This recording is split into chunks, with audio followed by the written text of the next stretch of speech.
Dear students, मैं doctor Zafar Mir इस video lecture में general method of teaching course code 8601 में यूनिट नंबर 2 से लेसन प्लानिंग के मुतालिक आज आपको बताऊंगा।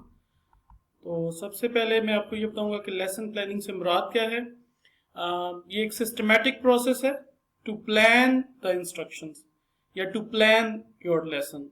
It guides teacher for what students need to learn, how it will be taught and how the students learning will be measured। ठीक है। Lesson planning एक ऐसा प्रोसेस है जिसमें हमने ये डिसाइड करना है कि क्या पढ़ाना है, कैसे पढ़ाना है, कौन से मेथड्स होंगे टीचिंग के, कौन सी एक्टिविटीज होंगी जिनसे आपने स्टूडेंट्स को पढ़ाना है वो कंटेंट, और फिर स्टूडेंट्स की जो लर्निंग है वो कैसे मेजर करनी है। जैसे आपने कोई ओरल टेस्ट लेना है, कोई आपने उनसे कोई जो है ना MCQs ऑब्जेक्टिव टाइप टेस्ट लेना है आफ्टर द इंस्ट्रक्शन, या आपने जनरल ऑब्जर्वेशंस करनी है। क्या करना है कि आपको ये पता चल जाए कि स्टूडेंट्स ने क्या सीख लिया है, क्या उनको समझ आ गई है। ठीक है। और फीडबैक भी आपने देनी है ना उसी में। तो जनरली ये है कि आपने ये डिसाइड करना है कि जो SLOs हैं वो क्या होंगे, जो स्टूडेंट्स के जो लर्निंग आउटकम्स हैं वो क्या होंगी, और उसके लिए आपको किन किन एक्टिविटीज़ की, किन किन मटेरियल्स की ज़रूरत है, कैसे आप टीच करेंगे, और लर्निंग आउटकम जो स्टूडेंट्स ने लर्न कर लिया है वो कैसे मेजर करेंगे during that lesson. It is generally carefully designed by the teachers. ये बड़ी इसमें आपको एक एफर्ट्स इन्वॉल्व हैं, स्किल्स चाहिए हैं कि आप केयरफुली डिज़ाइन करें उन एक्टिविटीज़ को, और विद टाइम जो टाइम फ्रेमवर्क है वो साथ साथ आपने रखना है, वो बड़ा ज़रूरी है तमाम एक्टिविटीज़ को कवर करने के लिए। लेसन प्लानिंग करते क्यों हम लेसन प्लान बनाते हैं? क्योंकि हम ये चाहते हैं कि हमारा जो टीचिंग लर्निंग प्रोसेस है वो एफिशिएंट हो और इफेक्टिव हो। ठीक है।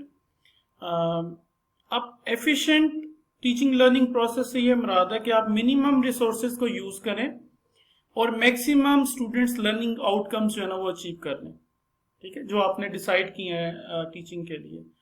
और इफेक्टिव ये है कि आपकी जो SLOs हैं जो आपने तय किए हैं टीचिंग के लिए, कि आफ्टर स्टडिंग दिस लेसन, या आप जो रीडिंग करने के बाद या आपका लेसन सुनने के बाद स्टूडेंट्स इस काबिल हो जाएंगे कि वो ABCD whatever वो चीजें कर पाएंगे, उनके बिहेवियरल उनमें चेंजेस आ जाएंगे। तो अगर आपके टीचिंग ऑब्जेक्टिव्स अचीव होते हैं तो हम कहते हैं ये इफेक्टिव टीचिंग है। और लेसन प्लानिंग अगर आप करते हैं, जरूरत है इस चीज की कि आप एफिशिएंट और इफेक्टिव टीचिंग लर्निंग प्रोसेस के लिए लेसन प्लानिंग करें, क्योंकि आप फोकस्ड हो जाते हैं, डायरेक्टेड हो जाते हैं। ठीक है।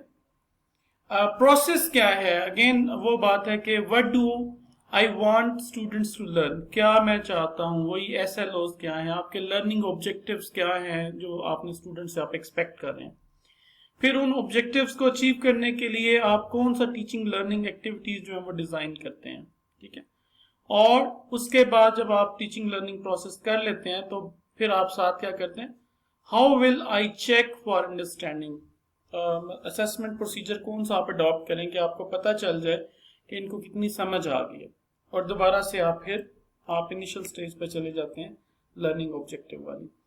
लेसन प्लानिंग के एडवांटेजेस क्या हैं? It helps in achieving goals and objectives, it helps to get rid of problems, students problem in the classroom, it gives a reality check for everyday performance of the teachers, it improves the habit and attitude of the students, it improves the teaching skills, it makes teaching easy, it makes the teacher organized during the teaching learning process, it helps in controlling classroom discipline, it makes the teacher focused and directed। Approaches हैं कुछ lesson planning को, जैसे ये गैनिक का framework है। इसमें वो कहता है कि सबसे पहले अटेंशन गेन करें।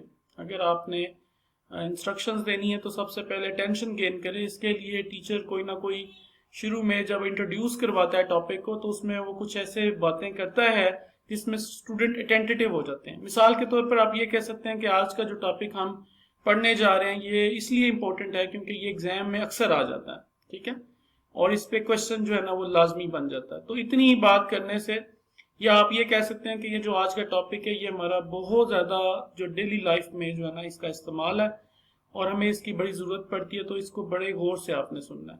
ठीक है, अच्छा चले, अटेंशन गेन करनी है सबसे पहले, फिर आपने लर्नर्स के जो है ना ऑब्जेक्टिव्स के बारे में इंफॉर्म करना है, पीरियड लर्निंग चेक करनी है जिसको आप प्रीवियस नॉलेज टेस्ट भी कहते हैं, फिर टीचर को कंटेंट को प्रेजेंट करना है, किसी भी फॉर्म में ये एक्टिविटीज हो सकती हैं, प्रेजेंटेशन हो सकती है,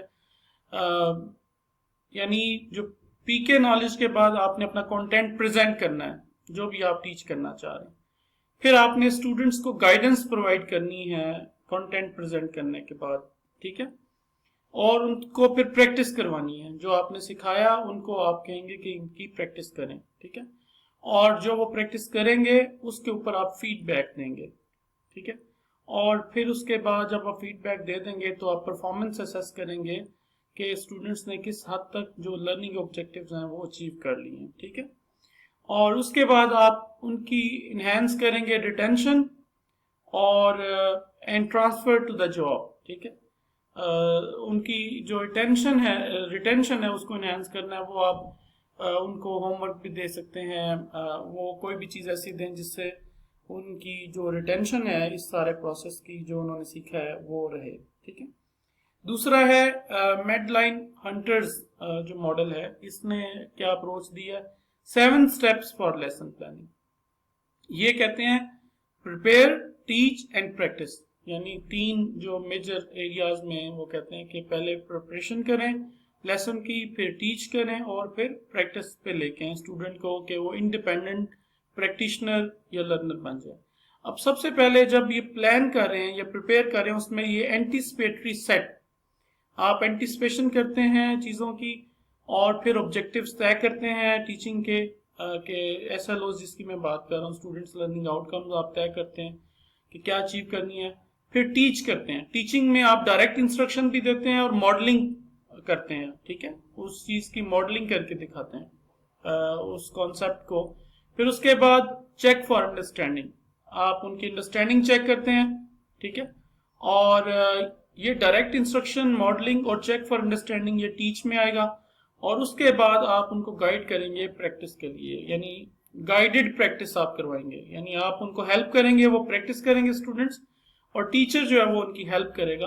और फिर लास्ट स्टेप में स्टूडेंट्स को आप इंडिपेंडेंट प्रैक्टिस देंगे, गाइडेंस प्रैक्टिस पहले दे देंगे, गाइडेड प्रैक्टिस में ये होगा कि आप टीचर खुद हेल्प भी करेगा उनको सोल्यूशन करने में प्रॉब्लम्स को। और बाद में फिर 7 स्टेप में क्या होगा, स्टूडेंट इंडिपेंडेंटली जो है ना उसको प्रैक्टिस करेंगे। 5E इंस्ट्रक्शन मॉडल भी है जिसमें सबसे पहले एक्सप्लोरेशन है, फिर एक्सप्लेनेशन है, फिर एलेबोरेशन है, फिर इंगेजमेंट है। ठीक है, और इवेल्युएशन का प्रोसेस जो है ना वो इन तमाम जो 4 एस्पेक्ट्स हैं इनके साथ कनेक्टेड है। ठीक है, तो सबसे पहले एक्सप्लोरेशन कि क्या पढ़ाना है, एक्सप्लेनेशन वो कॉन्सेप्ट क्या है, एलेबोरेशन टीच करना है, आपने एलेबोरेट करना है, स्टूडेंट्स को एंगेज करना है उस एक्टिविटी में, और इवेल्युएट करना है। तो 5E मॉडल भी जो है ना वो यूज किया जाता है। अच्छा, फिर स्टेप्स इन लेसन प्लानिंग में आउटलाइन लर्निंग ऑब्जेक्टिव, सबसे पहले आप लर्निंग ऑब्जेक्टिव्स को आउटलाइन करते हैं, इंट्रोडक्शन को डेवलप करते हैं और लर्निंग एक्टिविटीज को डेवलप करते हैं, प्लान करते हैं, plan to check for understanding, develop a conclusion and a preview, create a realistic timeline. ये लेसन प्लान के स्टेप्स हैं। अच्छा, इंग्रेडिएंट्स क्या होते हैं लेसन प्लान के अंदर? Generally it's not an hard and fast rule कि यही इंग्रेडिएंट्स आपने लेसन प्लान के अंदर रखने हैं। फॉर्मेट डिफरेंट हो सकता है और ये जो आइटम्स हैं ये वेरी कर सकते हैं डिपेंडिंग के सब्जेक्ट की नेचर क्या है, डिपेंडिंग के कॉन्टेक्स्ट क्या है। तो इसमें आप यूनिट बताते हैं किस यूनिट से आप टीचिंग करने जा रहे हैं। मसलन 7 यूनिट है तो यूनिट नंबर 7, ग्रेड कौन सा है, 5th ग्रेड है तो 5th ग्रेड, 8th है तो 8th, टॉपिक लिखेंगे जो आप पढ़ाने जा रहे हैं, और उसके बाद स्पेसिफिक लर्निंग आउटकम्स लिखेंगे जो आप समझते हैं कि स्टूडेंट्स उसको अचीव करेंगे after your lesson. Pre requisites कुछ अगर हैं तो वो आप जरूर बताएं कि इस लेसन से पहले क्या प्री रिक्विजिट्स या कौन से कॉन्सेप्ट हैं जो स्टूडेंट्स को आने चाहिए। मटेरियल रिक्वायर्ड, कौन से मटेरियल्स हैं फिजिकल मटेरियल्स, वो आप बताएंगे। टीचिंग मेथड का जिक्र करेंगे कि आप डिस्कशन से पढ़ा रहे हैं, लेक्चर का हम डिस्कशन से पढ़ाने जा रहे हैं। एक्टिविटी बेस्ड मेथड है, कौन सा टीचिंग मेथड और टेक्निक्स और टैक्टिक्स आप यूज करने जा रहे हैं।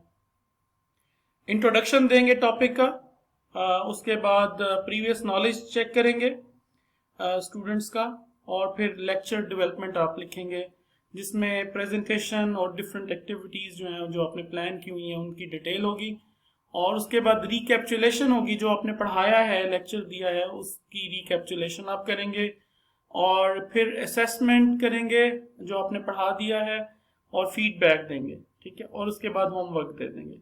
और इन तमाम जो एक्टिविटीज़ हैं इंट्रोडक्शन से लेके, इंट्रोड्यूस करवाने से लेके, प्रीवियस नॉलेज टेस्ट करने से लेके, डिफरेंट एक्टिविटीज़ और प्रेजेंटेशन, रिकैप्चुलेशन और असेसमेंट, इन तमाम के लिए आप टाइम फ्रेमवर्क ज़रूर जो है ना वो डेवलप करेंगे साथ के साथ, डिपेंडिंग कि आप किस क्लास को पढ़ा रहे हैं। बाज़ दफ़ा क्लास 40 मिनट की यूजुअली होती है जनरली, या फिर यह कि 30 मिनट्स की भी क्लास होती है, 1 आवर की भी क्लास होती है, तो डिपेंडिंग कि आप किस ग्रेड पे किस ग्रेड पे पढ़ा रहे हैं, तो उसके हिसाब से फिर आप टाइम जो है उसकी भी डिवीजन करेंगे। ओके जी, thank you very much. I think कि आपको लेसन प्लानिंग के मुतालिक मालूमात मिल गई होगी। अगर आपने मज़ीद मुख्तलिफ एजुकेशनल स्टैटिस्टिक्स और रिसर्च की वीडियोस और डाटा एनालिसिस की वीडियोस देखनी है तो मेरा यूट्यूब पेज है, उस पर आप जा सकते हैं। फेसबुक पे भी पेज है और ट्विटर पे भी पेज है। ओके जी, अल्लाह हाफिज़।